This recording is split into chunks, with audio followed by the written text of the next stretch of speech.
Now it's time for our inspiration moment. And I would like to take this time to honor the life of Dr. Martin Luther King, but I'm going to limit it to his birthday.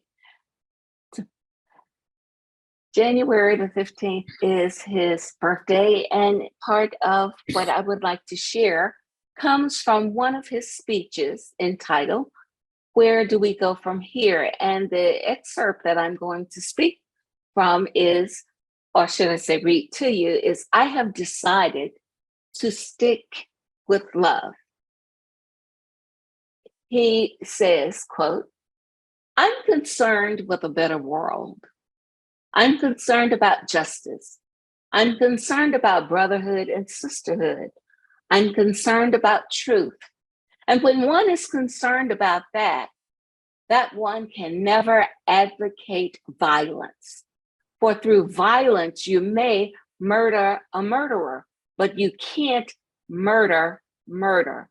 Through violence, you may murder a liar, but you can't establish truth. Through violence, you may murder a hater, but you can't murder hate through violence.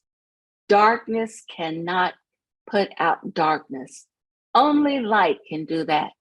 And so I say to you, I have also decided to stick with love, for I know that love is ultimately the only answer to humankind's problems. And I'm going to talk about it everywhere I go. I know it isn't popular to talk about it in some circles today. And I'm not talking about emotional bosh when I talk about love. I'm talking about a strong, demanding love, for I have seen too much hate. And I say to myself that love is too great a burden to bear. I have decided to love. If you are seeking the highest good, I think you can find it through love. And the beautiful thing is that we aren't moving wrong when we do it, because John was right. God is love. He who hates does not know God, but he who loves has the key that unlocks the door to the meaning of ultimate reality. And so I say to you today, my friends, that you may be able to speak with the tongues of men and angels. You may have the eloquence of articulate speech. But if you have not love, it means nothing. Yes, you may have the gift of prophecy.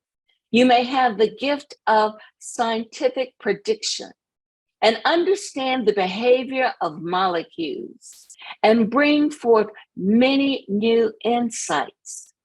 Yes, you may ascend to the heights of academic achievement so that you have all knowledge, and you may boast of your great institutions of learning and the boundless extent of your degrees. But if you have not love, all of these mean absolutely nothing. You may bestow great gifts to charity, and you may tower high in philanthropy. But if you have not love, your charity means nothing. You may even give your body to be burned and die the death of a martyr, and your blood spilt may be a symbol of honor for generations yet unborn and thousands that praise you as one of history's greatest heroes. But if you have not love, your blood was spilt in vain. What I'm trying to get you to see this morning is that a man, a woman, a person may be self-centered in his or her self-denial and self-righteousness in its self-sacrifice. His generosity may feed his ego, and his piety may feed his pride. So without love, benevolence becomes egotism, and martyrdom becomes spiritual pride. I end the quote there.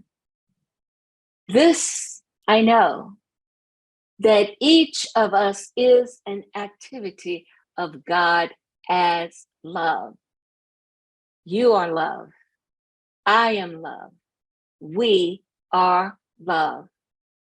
Each responding uniquely to Spirit's call, being the living embodiment of the one. Each of us leaning in and living oneness, being love, being peace, doing our part to transform the world.